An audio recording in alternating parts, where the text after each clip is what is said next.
Selamat datang di Mata Najwa, saya Najwa Shihab, tuan rumah Mata Najwa.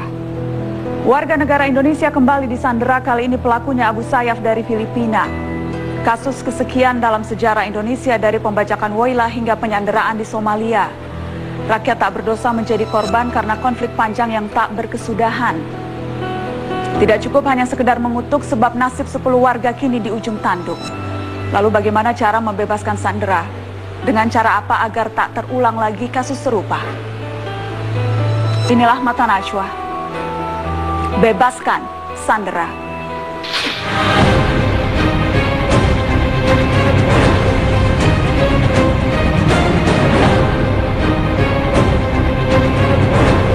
Prioritas saat ini adalah keselamatan 10 warga negara Indonesia yang saat ini masih disandera.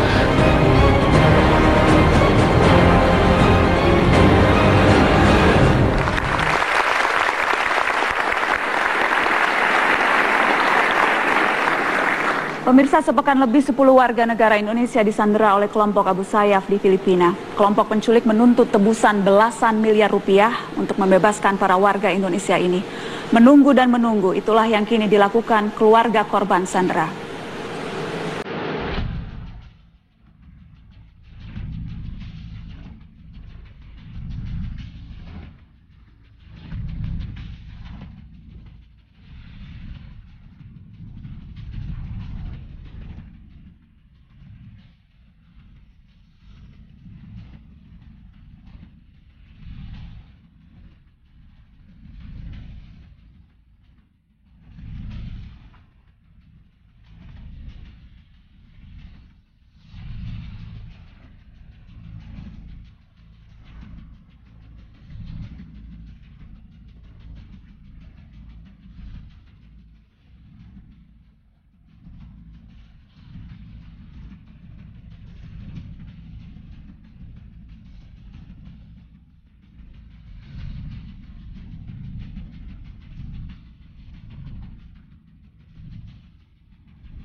Sudah hadir di meja Mata Najwa Mansyur Halide dan Ratnawati Nompo, ayah dan ibunda korban sandera Wawan Saputra, yang datang langsung dari Luwu Timur, Sulawesi Selatan. Selamat malam Pak Mansyur. Ibu Ratna, terima kasih sudah hadir di Mata Najwa malam hari ini.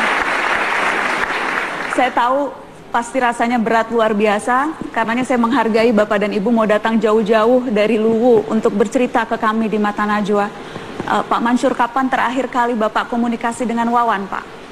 Hari Kamis. Hari apa Pak? Hari Kamis. Waktu itu Bapak menelpon Wawan atau seperti apa? Saya telepon. Apa yang waktu itu Wawan sampaikan? Saya perkirakan bahwa dia berangkat tanggal 16, jadi saya semacam coba-coba telepon apa aktif apa enggak. Setelah saya telepon aktif. Dia ngomong, saya tanya, "Selam, Wawan ini posisi di mana nak?" Dia bilang sudah masuk di Selat Makassar. Kira-kira kurang lebih 2 hari saya udah masuk ke Filipina, Muara ini, masuk ke Selat Manado mungkin, ya, dekat Muara Filipina. 2 hari terakhir saya komunikasi. Dia komunikasi ke saya bahwa sekembali saya dari Filipina,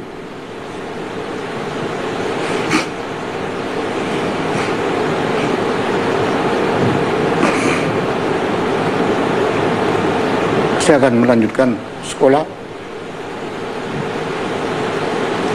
Dan untuk adik saya yang mau tamat SMP itu, dia bilang, coba cari tahu berapa biayanya untuk masuk di SMK pelayaran di Barombong, Makassar. Itu saya sempat sampaikan. Gitu. Jadi terakhir Wawan bilang mau kasih biaya adiknya sekolah? Ya. Itu niat Wawan terakhir ya. bicara dengan Bapak? Itu hari Kamis ya Pak? Hari Kamis. Kemudian Bapak dengar informasi Wawan disandera itu? Hari Minggu.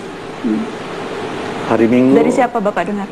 Dari yang pertama nelpon saya, kakaknya Wawan. Kakaknya Wawan dikasih informasi dari pihak manajemen PT Patria cabang Banjarmasin, menelpon bahwa sampaikan ke Om. Saya belum telepon ke Om katanya karena nanti kaget, jadi sampaikan aja, nggak usah kaget. Wawan ada insiden, ya kakaknya Rahmat ini bertanya kenapa dia? Dia bilang kapalnya disandra. Saya bilang yang sandra siapa? Dia bilang pembajak. Anak saya nelpon saya bilang kenapa perusahaan nggak nelpon langsung ke saya? Dia bilang kebetulan HP-nya katanya dia ganti, makanya nomor saya yang di-save sebelumnya itu hilang. Saya SMS ke pihak manajemen. Dan lama kemudian dia SMS sebalik sama saya. Sekarang Om saya bisa telepon, boleh. Akhirnya saya komunikasi. Dan kemudian disampaikan? Iya disampaikan. Hal seperti itu. Bahwa kapalnya Wawan disandra sama informasi bahwa pembajak Abu Sayyaf. Bapak langsung kasih tahu Ibu? Saya kebetulan, saya diam aja dulu. Saya bilang, apa itu? Saya bilang, enggak. Kapalnya ditangkap Abu Sayyaf. Saya bilang, itu sudah risiko pekerjaan namanya kan. Yang setiap kan pekerja itu punya risiko. Tapi dia bilang, kenapa disandra? Saya bilang, ya, mungkin kayak bajak laut lah gitu. Saya sampaikan ke dia. Ibu jadi kaget sekali waktu dengar info itu, Ibu? Kaget enggak. Wawan putra keberapa, Ibu? 4. Keempat. Ibu putra semua ada? Ya. Ibu anak Ibu ada berapa semua? Ada 6 laki-laki semua. Ada 6 laki-laki semua. Yang pelaut hanya Wawan, Bu? Iya, hanya Wawan. Ibu terakhir ketemu Wawan kapan, Ibu? Sudah 2 tahun nggak pernah ketemu, Mbak. 2 tahun yang lalu? Iya, nggak pernah pulang-pulang. Tidak pernah pulang sejak 2 tahun? Iya, belum pernah. Jadi pelautnya sejak kapan, Ibu Wawan? Tahun berapa, Pak? Bulan Februari 2014. Jadi memang ini baru jadi pelaut itu 2 tahun yang lalu itu? Iya. Bapak melepas Wawan 2 tahun terakhir ketemu itu? Iya. Saya sendiri yang antar ke Banjarmasin. Bapak yang antar? Iya. Memang pilihan Wawan mau berlaut, memang pilihan hidupnya Pak mau jadi pelaut? Dari awalnya sebenarnya kalau dari saya mengajak dia masuk tentara TNI. Kebetulan waktu itu di Makassar, di Pangdam ada penerimaan Bintara. Saya bawa dia ke Kodam, kebetulan ada saya kenal salah satu kolonel di sana. Saya bawa ke dia lihat latihan tentara, langsung dia bilang, wah setengah mati kalau gini Pak gitu. Lebih baik aku masuk di pelayaran saja. Akhirnya memang menjadi... Ya akhirnya saya bawa ke pelayaran ya. Wawan anaknya seperti apa Ibu? Orangnya banyak pendiam, Mbak. Pendiam? Iya, pendiam orangnya. Biasanya kalau bicara dengan Ibu selama 2 tahun itu sering komunikasi dengan Ibu? Sering, Mbak, sering. Sering telepon? Iya, sering nelpon. Apa ceritanya Bu? Kan baru nih, baru berlaut berarti ya? Iya, cuman dia nanya-nanya, Mama sehat? Bilang gitu, ya sehat Mak. Nak, saya bilang kapan kamu pulang? Bilang nanti ini katanya akhir bulan 4, dia udah mau pulang, Mbak. Gitu. Jadi rencana sebetulnya sudah mau pulang? Iya, sudah mau pulang. Ini akhir bulan 4 nanti janjinya udah mau pulang, dia bilang gitu. Ibu, apa informasi yang sampai sekarang Ibu dapatkan dari perusahaan atau dari pemerintah? Adakah informasi yang diberikan soal bagaimana kondisi Wawan sekarang? Katanya baik-baik, Mbak. Baik-baik? Iya. Ibu sedikit lebih tenang? Nggak tahan, Mbak, rasanya. Masih tetap khawatir luar biasa, Ibu? Tetap khawatir. Itu Bapak membawa foto Wawan ya, Pak? Boleh saya lihat, Pak? Itu foto Wawan. Ini lagi di atas kapalnya ya, Pak? Iya, yang sering dimuat di TV One itu. Iya, di info besar ya. Ini fotonya? Iya. Jadi ini foto baru ya, Ibu? Itu baru statusnya di... Yang dikirim ke Ibu juga? Iya. Baik. Kita break dulu ya, Bapak Ibu. Nanti kita akan lanjutkan. Tetaplah di Mata Najwa, pemirsa. Bebaskan Sandera kembali sesaat lagi.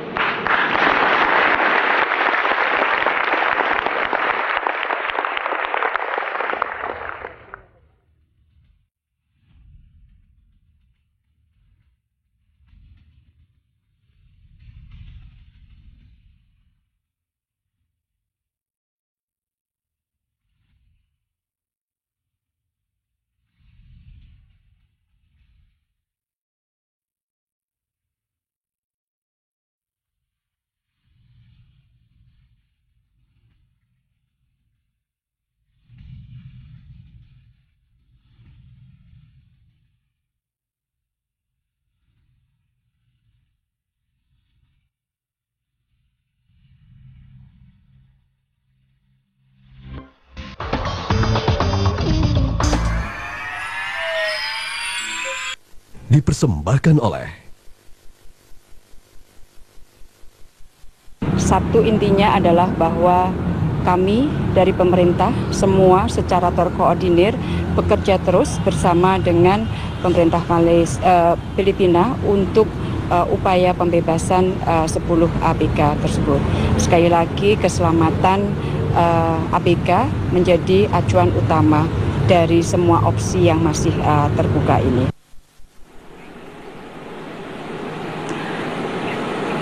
Ya, pemirsa, 2 hari lagi menjadi batas waktu pembayaran tebusan bagi 10 WNI yang disandera. Tak henti doa dipanjat menanti detik-detik pembebasan para sandera. Sudah hadir juga di meja Mata Najwa keluarga korban sandera Hamsiar, bibi dari Rinaldi, dan Yola Lasut, istri dari Alfian Elvis Repi. Selamat malam Mbak Yola, selamat malam. Ibu Hamsiar juga datang dari Makassar ya Ibu? Iya. Ibu pertama dapat info bahwa Rinaldi termasuk dari ABK yang disandera itu kapan Ibu? Tanggal 26. Tanggal 26? Iya. Siapa yang menelpon Ibu? Dari Wotu, bapaknya Rinaldi. Kasih kabar ke Ibu? Iya. Rinaldi ini memang tinggalnya sama Ibu? Memang dari kecil dia tinggal sama kita. Iya. Seperti apa Ibu Rinaldi ini? Ibu, boleh saya lihat fotonya Ibu? Oh iya, silahkan. Yang ini, biar ditunjukkan sama ini Rinaldi. Iya. Sudah berapa lama jadi sejak kecil tinggal sama Ibu? Sejak kecil tapi sama orang tua. Saya ikut sama orang tua dulu, terus saya merantau ke Makassar. Dia ikut sama saya lagi dari tahun 2008. Sudah berapa lama jadi pelaut Ibu Rinaldi? Alhamdulillah sampai sekarang ini 1 tahun lebih. Udah hampir 2 tahun. Jadi baru ini, jadi pelautnya baru? Iya. Umur berapa Ibu Rinaldi? Masih muda sekali kalau di sini. Oh, kalau di sini ini masa umur 21. Sekarang umurnya berapa Ibu? Sekarang umurnya udah 25 tahun. 25 tahun? Iya. Masih lajang apa sudah menikah Bu? Masih lajang. Masih lajang? Iya. Jadi Ibu pertama kali dengar dari bapaknya, itu apa yang Ibu Hamsiar, kemudian Ibu shock sekali pasti?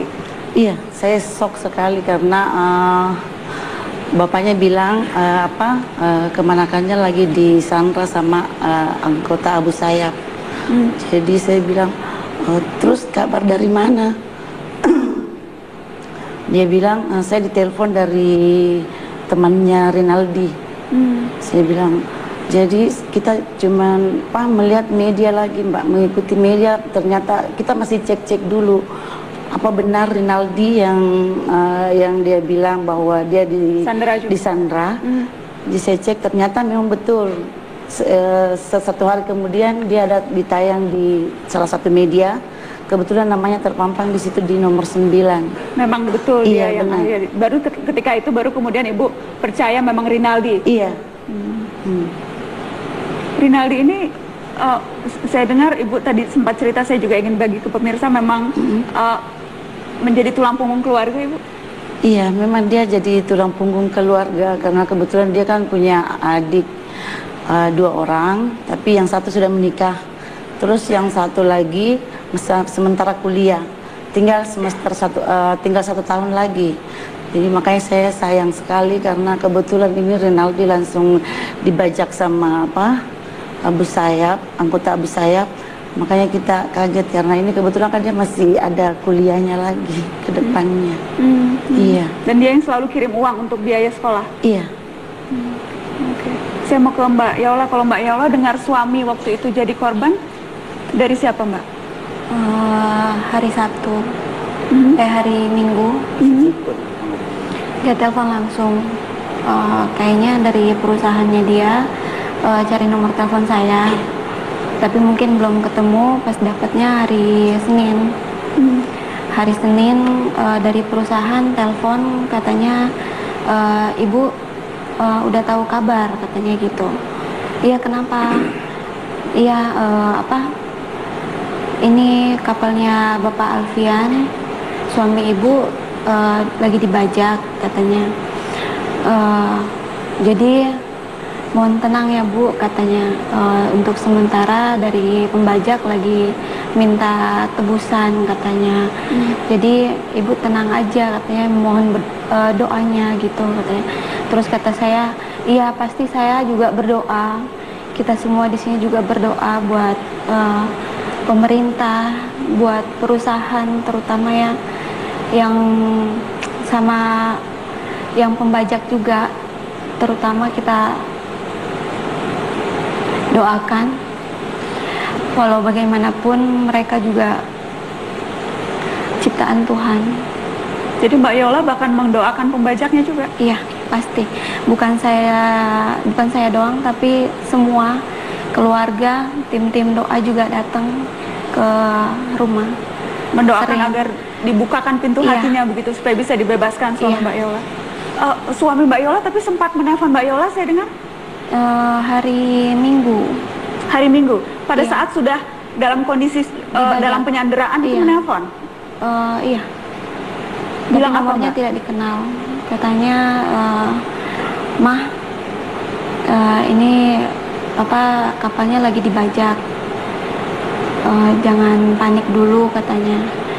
Cari perusahaan PML katanya, cari aja di Google katanya perusahaan itu. Terus langsung telepon aja katanya. Terus kasih tahu ke mereka katanya begitu. Berapa lama waktu itu suami Mbak Yola? Enggak sampai 1-2 menit gitu. Kurang lebih 1 menit itu. Mbak Yola sempat Kaget. mengatakan sesuatu ke suami waktu itu, atau cuma hanya karena kaget hanya dengar saja? Terus gimana? Kata saya gitu. Terus Mama nggak usah panik. Makanya itu kata dia, Mama nggak usah panik katanya. Untuk sementara lagi aman aja katanya. Mereka minta tebusan aja di kantor katanya begitu. Dan sejak itu belum ada kontak lagi? Udah enggak. Belum ada kontak? Nggak ada. Jadi puji Tuhan sampai sekarang perusahaan masih terus kasih informasi. Apa informasi terakhir dari perusahaan ke Mbak Yola? Katanya masih sama, masih dalam negosiasi antara perusahaan, pemerintah sama pembajak. Oke. Baik. Mbak Yola sudah ada putra putri ya, Mbak? Putri? Ya, 2. Ada 2. Usianya berapa, Mbak? Yang pertama 3 tahun, yang kedua setahun. Yang kedua setahun. Ya. Sudah mengerti atau masih terlalu kecil jadi Masih terlalu kecil ya. belum mengerti? Iya. Dan tidak mencari-cari ayahnya juga? Sempet yang pertama itu sempet nanya, katanya, Papa mana, Ma? Katanya gitu. Terus anak yang terakhir juga akhir-akhir ini kadang anget, nangis-nangis gitu kan. Jarang kayak seperti ini gitu. Boleh saya lihat fotonya yang Mbak Yola bawa? Ini waktu memakai seragam ini, Mbak? Iya, waktu dia ngambil sekolah 4 pelayaran. Sudah berapa lama jadi pelaut? Kurang lebih 10 tahun. 10 tahun? Iya.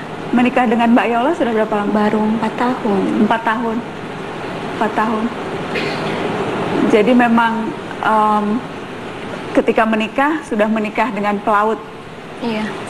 Sempat cerita, sempat ngobrol-ngobrol resikonya jadi pelaut, jadi istri pelaut, sempat dibahas itu, Mbak Yola? Enggak sih. Enggak. Emang udah tahu. Memang sudah tahu. Baik, kita akan break dulu, nanti kita lanjutkan setelah pariwara. Tetaplah di Mata Najwa. Bebaskan Sandera, kembali sesaat lagi. Sudah menyiapkan pasukan reaksi cepat kita di Tarakan. Udah terus saya pantau baik mulai latihan, mulai simulasi kalau diperlukan, tetapi untuk masuk ke wilayah negara lain harus ada izin. Dan memang kesulitannya kemarin dilaporkan dari Menteri Luar Negeri yang juga selalu saya kontak, harus ada izinnya dari parlemen. Nah, ini yang masih belum. Tetapi lagi yang terakhir, ini opsi dialog tetap didahulukan untuk menyelamatkan yang disandra.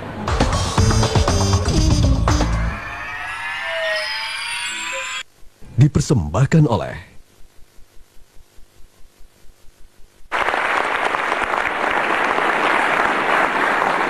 Pemirsa, hampir bersamaan dengan penyanderaan 10 WNI, kelompok bersenjata juga menyergap sebuah kapal berbendera Malaysia di perairan Ligit. 3 WNI anak buah kapal Masif 6 sempat disandera, namun ketiganya dilepaskan. Kementerian Luar Negeri sudah memastikan ketiganya saat ini dalam kondisi selamat. Pada 1 April sekitar pukul 18.15 waktu setempat telah terjadi perompakan terhadap kapal Masif 6 milik perusahaan Malaysia, di mana di dalamnya antara lain terdapat 3 ABK warga negara Indonesia. 3 WNI tersebut dilepas dan dalam kondisi sehat sampai saat ini. Konsulat Republik Indonesia di Tawau telah melakukan pertemuan dengan ketiga warga negara Indonesia tersebut pada hari Minggu, tanggal 3 April 2016 untuk memastikan kesehatan ketiga WNI tersebut dan menyampaikan perlindungan kekonsuleran yang diberikan oleh Konsulat Republik Indonesia di Tawau.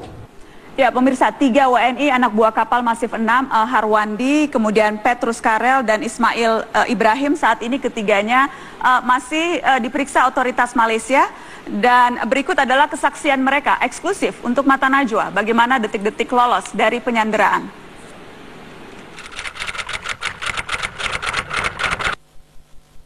Kita belayar dari Manila menuju Tawau. Kejadian sekitar jam 18.15 menit, yaitu sekitaran di Pulau Ligitan. Dari situ pertama kita lihat memang ada speedboat mendekat, tapi ternyata bukan maritim Malaysia yang datang, tapi mereka ada bawa senjata. Yang naik yang saya tahu 4 dan yang di boat itu 4.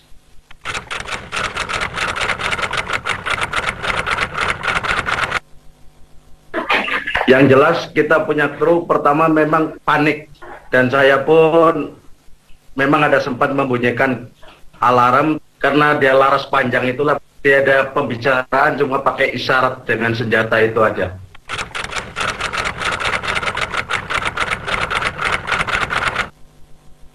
Semua yang kita kru 4 orang yang dibawa, yang jelas mereka langsung dibawa ke boot sana. Pertama 2, terus kemudian 2 itu, yaitu saya pun nggak, karena mungkin ya yang kuasa lah yang melindungi itu aja, saya nggak bisa karena keadaan panik ini.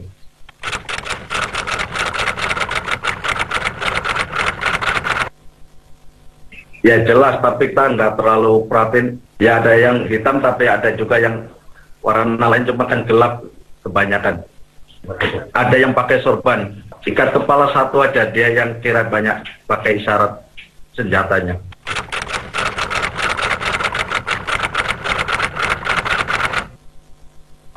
Saya setelah dilepas, kira ada maju mesin pelan, kemudian saya hidupkan radio SSB-nya, saya cari channel yang biasa ada orang untuk ke laporan ke kantor atau di mana dia orang selalu cerita.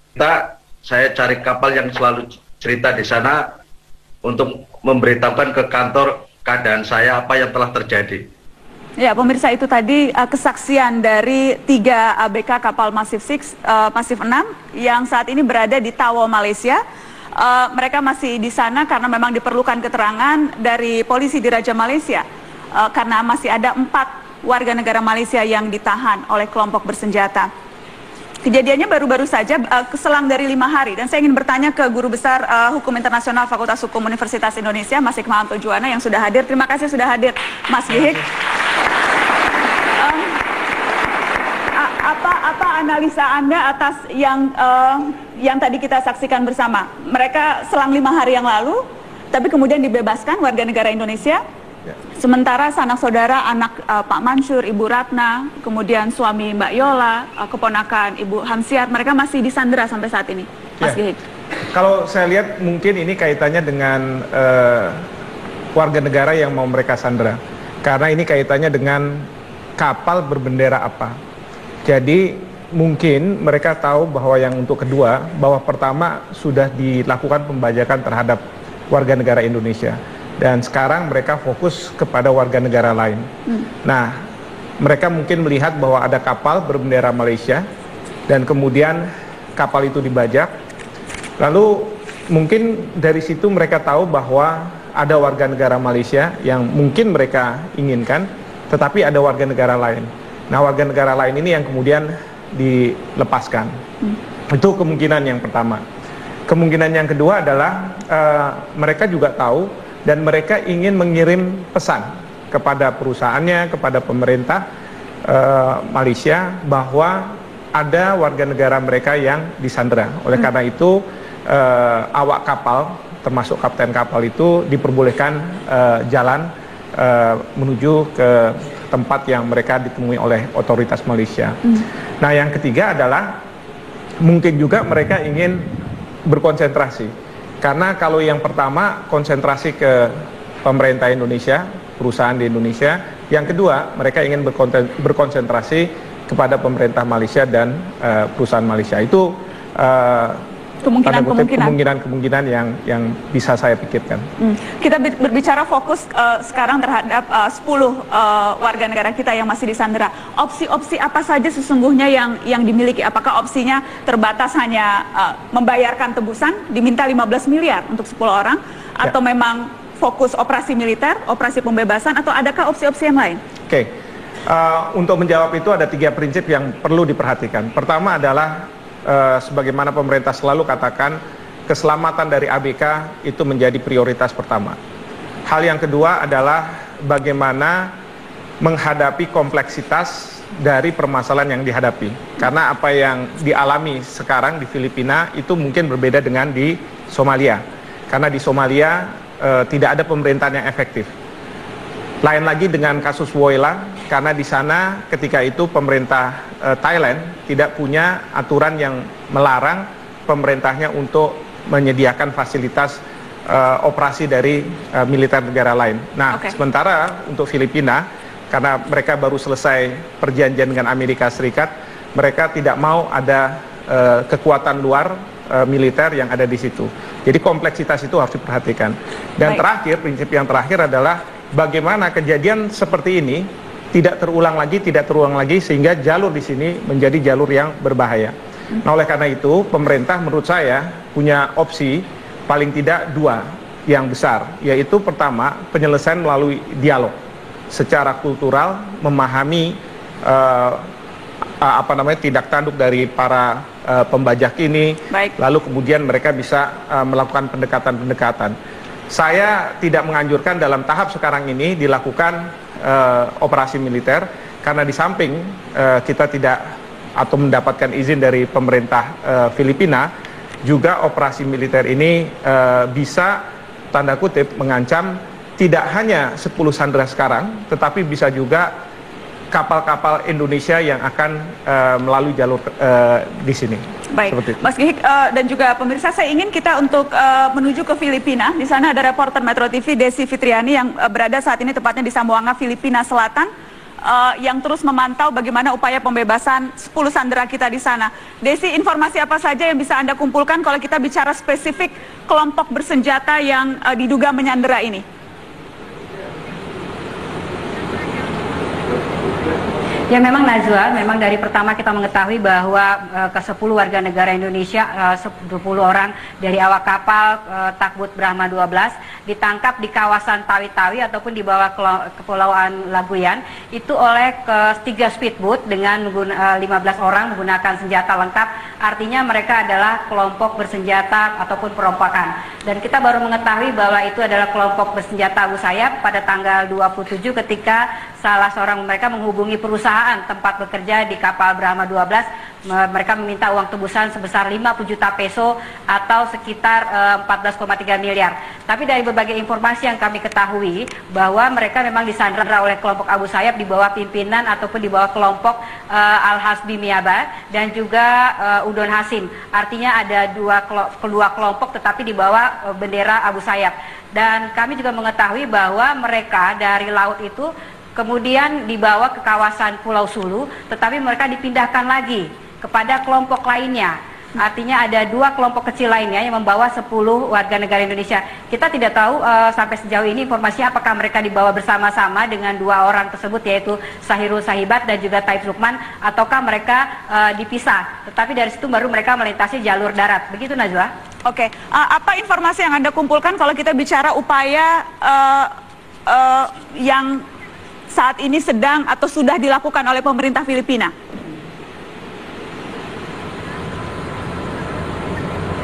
Ya, memang Najwa, sejak mereka menyatakan bahwa tidak memberikan misi ataupun TNI Indonesia untuk masuk ke kawasan Filipina ini, artinya bahwa selama 2-3 hari ini telah terjadi di Kabupaten Sulu ataupun di Kepulauan Sulu sendiri terjadi penambahan pasukan, dan mereka mencoba mengepung beberapa titik ataupun tempat para sandera dari kelompok Abu Sayyaf, karena memang kenyataannya ada 25 sandera dari 7 negara selain Indonesia, diantaranya dari Filipina, Italia, Norwegia, dan Belanda. Mereka ditempatkan secara terpisah karena memang 4 warga negara Malaysia yang sebelumnya ditangkap atau pada tanggal 1 kemarin belum sampai di titik temu tersebut.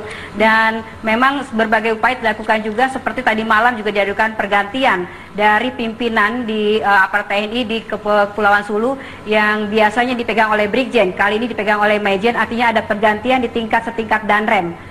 Kita masih menunggu, Najwa, apakah memang mereka akan bisa misi melepaskan 10 sandera Indonesia pada tanggal 8 April mendatang, atau masih tersisa sekitar 29 jam menjelang titik terakhir tersebut, Najwa.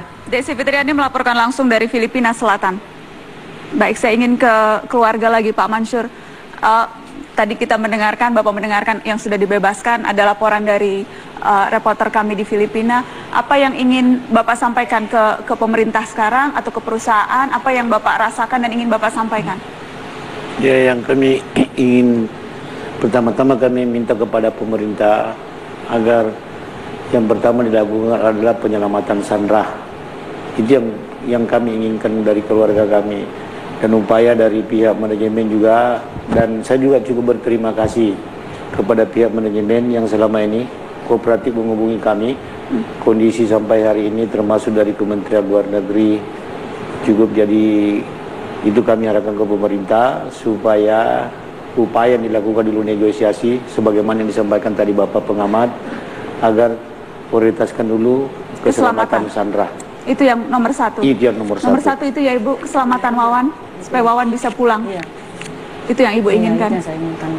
Baik, Ibu Hamsiah? Ya, saya termasuk keselamatan yang paling utama, Mbak. Ya, karena itu kan nyawa manusia ini, Mbak. Bukan cuma 1 tapi 10 orang. Mbak Yola, ada yang ingin Mbak katakan? Iya, emang dari awal kita keluarga selalu mendoakannya buat bukan cuma buat Alfian suami saya, tapi buat 10 ABK juga. Pasti kita selalu doakan, dan juga pemerintah sama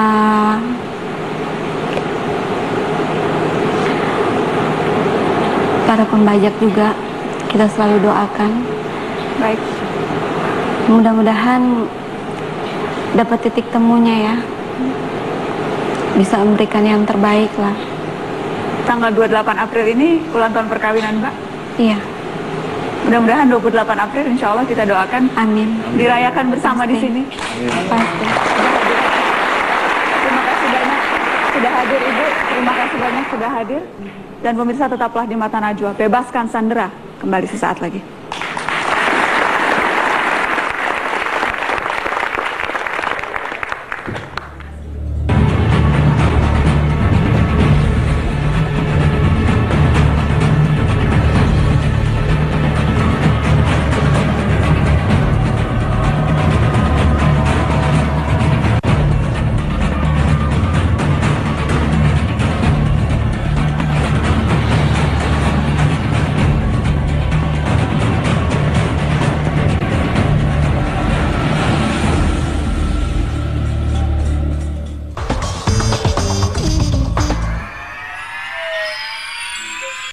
Dipersembahkan oleh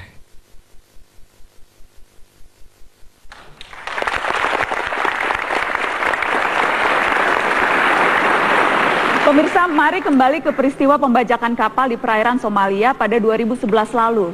Kapal Sinar Kudus berbendera Indonesia disandera perompak Somalia. Selama 46 hari, 20 anak buah kapal dalam ketidakpastian menunggu pembebasan.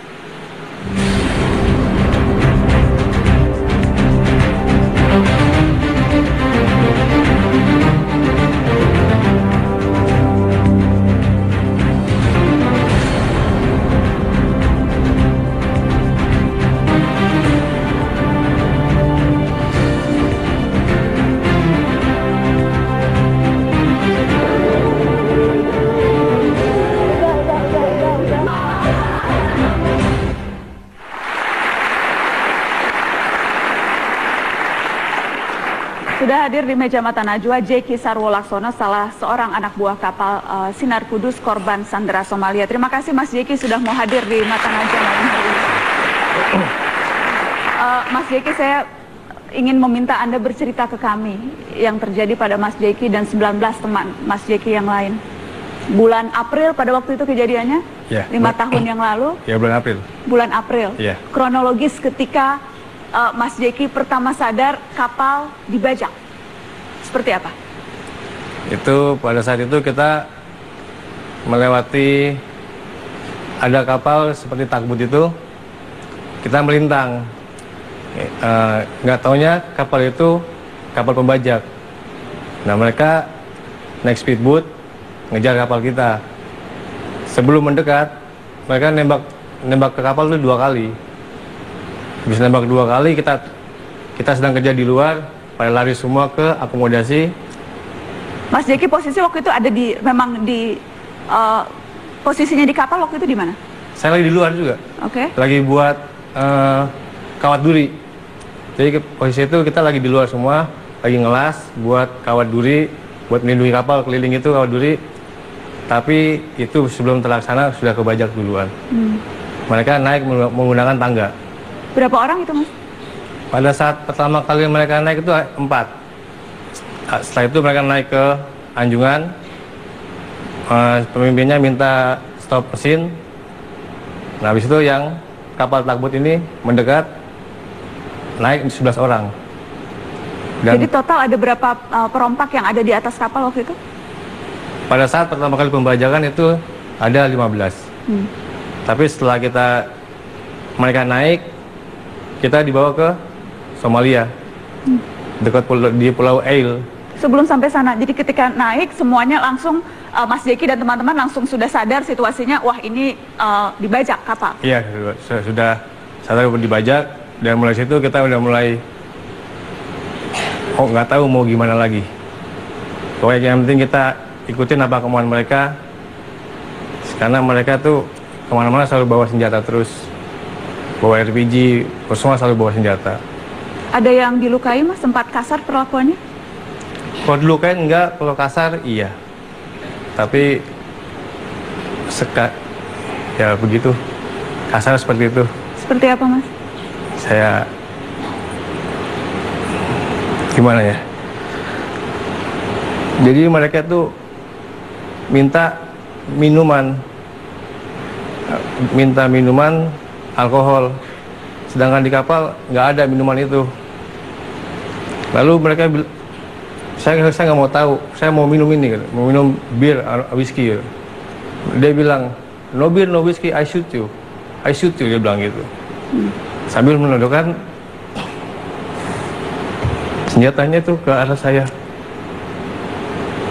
Di situ kita udah mulai nggak tahu mau gimana lagi. Pokoknya blank semua orang-orang itu. Teman-teman saya itu semua blank semua udah. Jadi sudah ya mungkin udah berpikiran kita nggak akan selamat. Jadi seperti itu aja. Baik. Mas Jeki, saya masih ingin dengar lebih jauh cerita Mas Jeki. Setelah Headline News, pemirsa tetaplah di Mata Najwa. Setelah Headline News pukul 21, kami masih akan kembali dalam Bebaskan Sandera.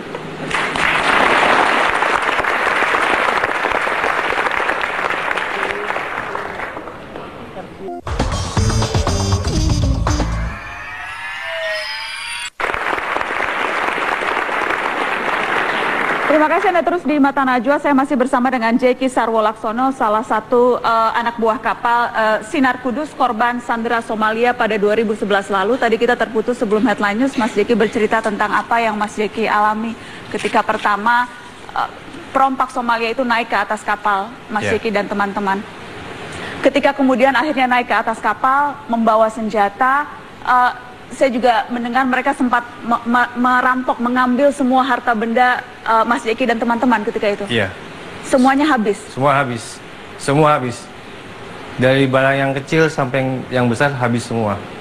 Yang enggak hanya, ya mungkin ijazah itu mereka enggak, karena mereka enggak perlu. Barang sekecil macam sabun, katan batu habis semua. Diambil juga? Semua habis. Jadi berarti baju juga habis semua? Baju habis semua. Semua habis. Jadi kita pulang itu hanya pakai pakaian wear pack. Itu kalau misalnya TNI nggak ngasih kita pakaian, mungkin kita pulang hanya pakai pakaian yang penuh oli itu. Jadi 46 hari disandera di atas kapal, bajunya ya hanya itu satu? Itu aja, nggak ganti-ganti. Itu aja, tidur itu, kerja ya itu, nggak ganti-ganti. 46 hari disandera itu di atas kapal terus atau sempat berlabuh ke pulau tertentu begitu Mas Jeki?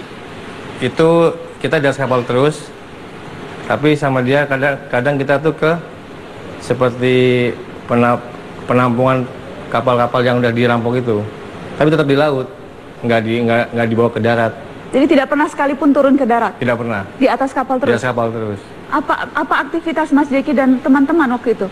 Hanya makan tidur. Masih bisa makan Mas? Enggak.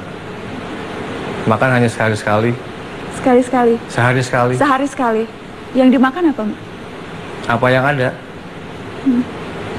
Ya nggak usah mikirin enak atau enggak, yang penting bisa buat makan dan nggak sakit perut. Gitu aja. Jadi makan hanya siang saja? Siang aja. Itu pun dibatasin. Jadi kalau misalnya datang kita terlambat, udah dimakan sama yang lain. Perompaknya juga memakan makanan yang sama? Ada yang iya, ada yang enggak. Mungkin kalau nasi dan mie mereka iya juga makan. Ikan mereka habis sama dia. Dimakan sama mereka semua. Cuma waktu itu kan kita membatasi makan kita karena kita nggak tahu kapan bebasnya. Karena ada kapal lain itu sudah 7 bulan nggak bebas, mati kelaparan, mati kehausan, sampai kita supply air ke mereka karena mereka butuh air. Seperti itu. Aktivitas kalau misalnya harus perlu ke kamar mandi dan sebagainya, itu selalu kemana-mana dikawal? Dikawal. Dengan senjata? Dengan senjata, selalu dikawal. Terus mereka pun, kita kan tidur di satu ruangan di anjungan itu, mereka menjaga dari wing kiri dan wing kanan, tapi senjatanya ke dalam. Dia punya senjata ke dalam, nggak keluar. Jadi senjata itu siap menembak ke kita. Jadi selalu kapanpun merasa dalam keadaan terancam karena moncong senjata persis diarahkan ke Mas Jeki dan kawan-kawan. Iya. Itu pun kita tidurnya harus miring begini. Kalau begini nggak cukup. Dia selalu miring. Kadang ada yang tidur. Ya kita sempatin tidur. Ya banyak berdoa aja waktu itu kita. Ya itu tadi karena kita kan di bawah tekanan. Apa yang waktu itu diperbincangkan oleh Mas Jeki dan kawan-kawan? Masih bisa mengobrol dengan bebas atau seperti apa? Masih bisa ngobrol bebas, ya kita menghibur diri sendiri. Nanti kalau pulang kita mau ngapain gitu. Menghibur diri sendiri aja biar nggak stres. Tapi begitu pembicaraan selesai, kembali lagi ke Somalia, stres lagi ntar. Seperti itu. Ketika akhirnya dibebaskan, itu Mas Jeki sempat tahu ada rencana pembebasan itu atau betul-betul kaget ketika akhirnya operasi itu berlangsung? Itu saya nggak tahu sama sekali. Karena yang ngasih tahu ya orang Somalianya itu. Malah perompaknya yang tahu? Perompaknya yang ngasih tahu. Bahwa akan ada operasi begitu? Iya. Mereka yang lebih tahu daripada kita. Karena kita nggak tahu informasi. Jadi apa yang kejadian di Indonesia itu kita nggak tahu sama sekali. Ketika mereka memberitahu itu dalam konteks apa? Mereka bersiap-siap karena tahu akan diserang oleh TNI? Iya, mereka siap-siap dengan persenjataan yang saya juga nggak bisa dia ngomongin karena terlalu banyak itu senjatanya. Apa yang Mas Jeki ingat ketika operasi itu? Itu pagi-pagi, kalau tidak salah? Dini hari? Siang. Siang? Ya pada operasi itu kita tahu, lalu kita ngumpet di engine room. Semuanya 20 orang? Iya, itu semua. Jadi makanya kita nggak tahu apa yang terjadi di atas. Tapi dengar bunyi tembakan? Platnya terlalu tebal, saya nggak bisa dengar. Kan karena di engine room itu suara luar kita nggak bisa dengar. Oke. Berapa lama bersembunyi di engine room waktu operasi itu? Cukup lama, tapi saya nggak tahu berapa lamanya. Karena kan kita nggak tahu waktu, nggak tahu hari, nggak tahu tanggal, nggak tahu semuanya. Jadi hidup tuh nggak tahu apa-apa waktu itu. Jam pun nggak tahu. Tahunya cuman subuh sama maghrib. Udah itu aja. Yang pertama kali Mas Jeki lihat atau temui selain perompak Somalia ini, adakah yang Mas Jeki ingat ketika akhirnya dibebaskan? Keluar melihat muka-muka orang yang membebaskan Mas Jeki? Saya tahunya tiba-tiba TNI ke engine room. Saya pikir, saya tahunya karena ada merah putihnya. TNI jaga yang membebaskan kami. Ya mungkin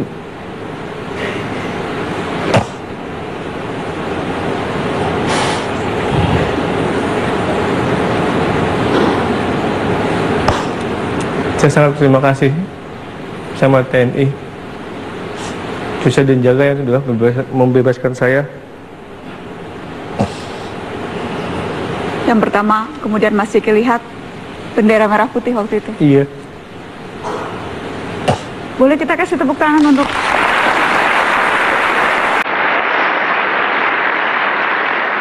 saya masih ingin bertanya karena ada beberapa hal yang saya ingin gali. Setelah pariwara, pemirsa jangan kemana-mana, tetaplah di Mata Najwa.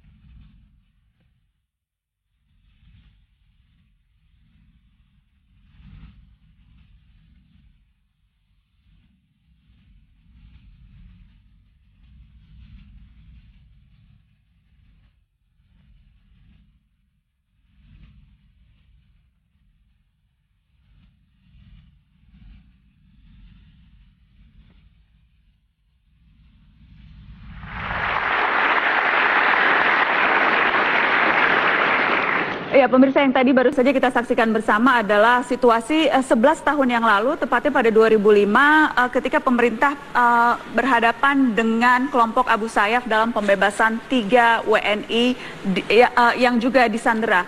Dan sudah hadir di studio Mata Najwa, Benny Mamoto, mantan negosiator penyanderaan 3 WNI oleh Abu Sayyaf pada 2005. Terima kasih Pak Benny sudah hadir di Mata Najwa.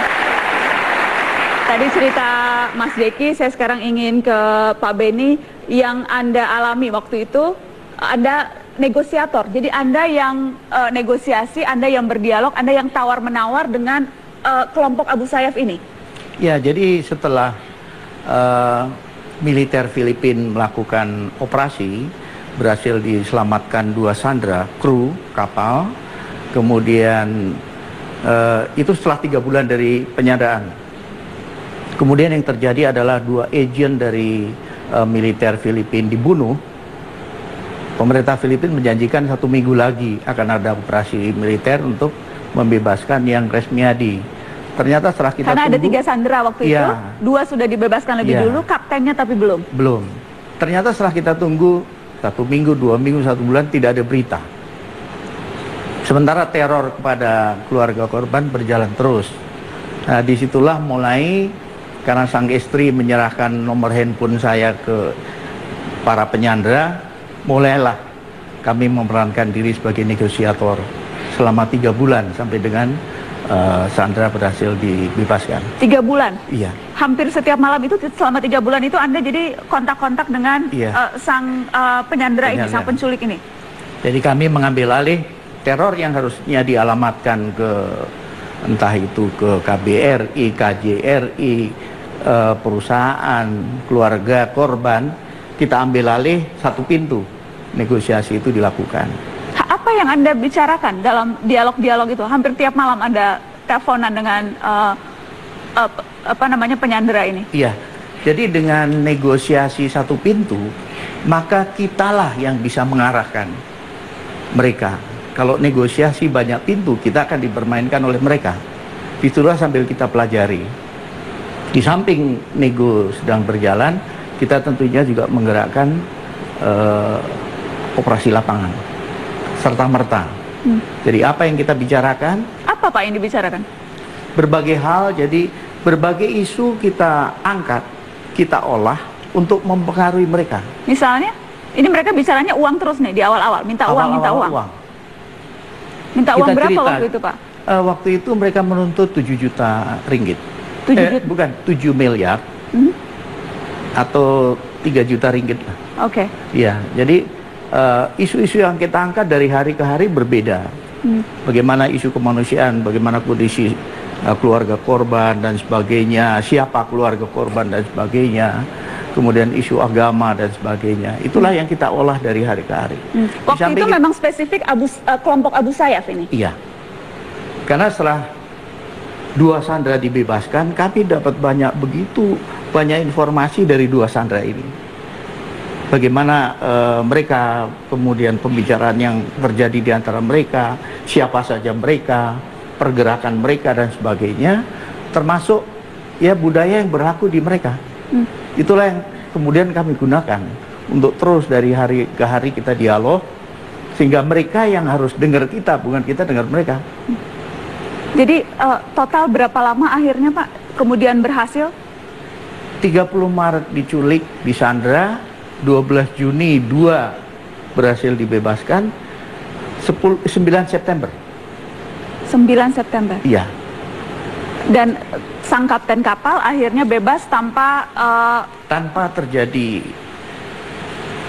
pertumpahan darah ataupun terjadi membayar uang tebusan? Tidak.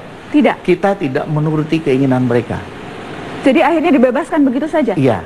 Nah, dalam konteks negosiasi inilah terjadi berbagai macam ya kalau istilah kami trik-trik yang kita gunakan ya. Jadi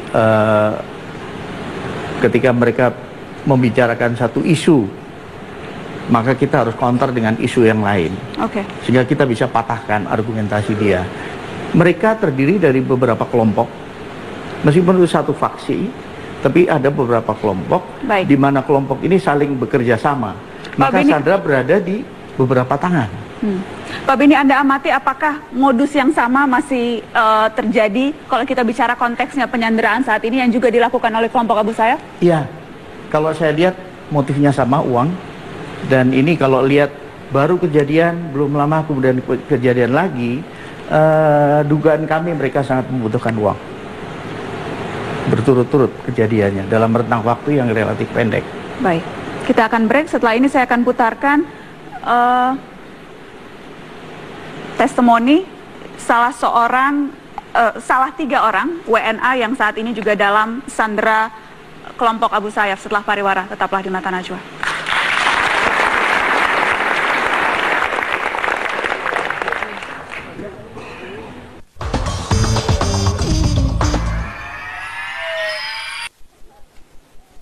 My name is Robert Hall. To my family and friends, I'm okay, but I'm in grave danger. I encourage you, please, to contact the Canadian government and ask them, plead with them, to cooperate with the Philippine government to stop the bombings and the problems that are going on here. I know there's people that can find a way to do this. Please, please help us. I am Shotan, to the owner of Ocean View Marina. Please meet the demands, or else we'll be possibly dead. I deliver a message to the Canadian government and to the Philippine government. We want your cooperation with us, and to meet all the requirements. Number one, there must be no. Ya, pemirsa, itu tadi adalah video yang diklaim diambil oleh kelompok Abu Sayyaf. Ini adalah video pertama, ada 3 video yang sudah dirilis dan informasi yang memang berhasil dikumpulkan oleh media. Warga negara Kanada, ada 2 warga negara Kanada dan 1 warga negara Norwegia, dan diduga mereka saat ini juga disandera oleh kelompok Abu Sayyaf yang sama yang menyandera 10 warga negara Indonesia saat ini di Filipina. Saya ingin ke Mas Gihik lagi, Mas Hikmawanto Juwana, Guru Besar Hukum Internasional Universitas Indonesia. Mas Gihik, apakah akan berbeda perlakuan? Kita berharap berbeda perlakuan yang dialami oleh WNI kita dengan warga negara asing seperti yang tadi videonya kita lihat. Apakah memang Anda juga menganalisanya seperti itu? Ya, saya melihatnya seperti itu ya, akan berbeda. Karena kalau yang tadi saya lihat, ini ada muatan politisnya. Mereka menghendaki agar pemerintah Amerika Serikat bekerja sama dengan pemerintah Filipina agar pemerintah Filipina tidak melakukan pemboman dan lain sebagainya terhadap wilayah mereka. Nah, dalam kaitan dengan sandera yang dilakukan terhadap WNI, maka ini kelihatannya motifnya uang. Jadi itu yang diminta, dan saya berharap bahwa tidak ada permintaan lain selain uang yang sifatnya politis. Dan kalau uang, apakah sebaiknya diberikan, Mas? Kalau menurut saya jangan diberikan, karena pemerintah tidak boleh kalah melawan para perompak atau misalnya pembajak, bahkan pelaku teror. Sekali negara itu kalah, maka para perompak, pembajak ini akan terus menggerogoti negara. Negara tidak boleh kalah oleh tindakan apapun, tetapi kita juga harus menjamin negara bisa melindungi warga negaranya. Betul sekali. Kita kasih tepuk tangan untuk Mas Gihik. Saya ingin ke Pak Toto. Pak Toto Sugianto, Ketua Umum Korps Alumni Perwira Pelayaran Besar Semarang. Pak Toto, saya tahu Anda terlibat intens ketika itu membantu menyelamatkan Mas Jeki dan kawan-kawan ketika tahun 2011. Saya ingin minta pandangan Anda soal apa yang terjadi sekarang. Anda pelaut, Ketua Korps Alumni Pelayaran. Apakah memang sedemikian besar resiko teman-teman pelaut kita saat ini? Oke, jadi sebagai seorang pelaut dengan situasi yang ada saat ini, pertama adalah kita harus dari sisi perusahaan. Jadi kalau misalkan kita ada kontrak kerja dengan buyer atau dengan shipper, ya, itu kita harus mengetahui wilayah mana itu yang memang harus diketahui, wilayah mana yang kondisinya itu memang berisiko. Dan seperti contoh yang di Somalia. Somalia itu ada koalisi dari Amerika, terus dari Inggris, dari Singapura, itu mengawal kapal-kapal yang termasuk Sinar Kudus itu. Jadi konvoy mereka. Dengan dasar itu Sinar Kudus terkena pada saat itu karena speednya memang lambat. Akhirnya mereka bisa naik. Sama seperti kasus Filipina ini, sebenarnya pihak dari kita, dari pihak pertama dari perusahaan, kita harus mengetahui wilayah mana yang memang ini, dan dari sisi negara tersebut seperti Filipina, itu sebaiknya harus kerjasama dengan pihak mungkin berkoalisi atau bagaimana untuk mengawal kapal-kapal yang melalui daerah-daerah yang berisiko itu. Rute-rute yang berisiko. Rute ya, betul sekali. Karena dari Banjarmasin atau ini dari Sungai Puting menuju ke Batangas itu memang sudah sejak dulu itu memang itu terus ngelihat batu bara 7.500 ton sekitar itu, mereka sudah langsung tahu. Berpikir untuk meminta uang. Dan Jelas. itulah yang dilakukan. Ini pasti perusahaan besar dan bagaimana? Menjadi target. Menjadi target. Terima kasih Pak Toto. Kita kasih tepuk tangan Pak Toto. Waktunya sudah habis, tapi saya ingin minta Mas Jeki, apa yang Mas Jeki bisa sampaikan ke keluarga teman-teman pelaut yang lain, ada 10 saat ini yang ada di Filipina, apa yang dari pengalaman yang Mas Jeki alami, apa yang Mas Jeki ingin sampaikan ke mereka? Ya, untuk pihak keluarga hanya bisa bersabar menunggu info selanjutnya dari pemerintah atau TNI, biarlah mereka yang lebih ahli mengurusi ini semua gitu. Karena mungkin si pembajaknya ini punya trik-trik tertentu, tapi kan pemerintah, TNI, dan perusahaan mereka bisa berkolaborasi untuk menyelamatkan teman-teman saya ini. Dan yang dibutuhkan sekarang memang doa. Iya. Yang bisa dilakukan doa. Iya. Karena itu juga yang waktu itu Mas Jeki alami ya, kiriman-kiriman doa itu yang memperkuat Mas Jeki Iya. dan teman-teman. Dan kiriman-kiriman doa itu yang juga kita sampaikan, insya Allah mudah-mudahan sampai ke seluruh saudara-saudara kita yang saat ini masih ditawan di Filipina. Terima kasih sudah hadir di Mata Najwa. Terima kasih sudah menyaksikan Mata Najwa. Selamat malam, sampai jumpa.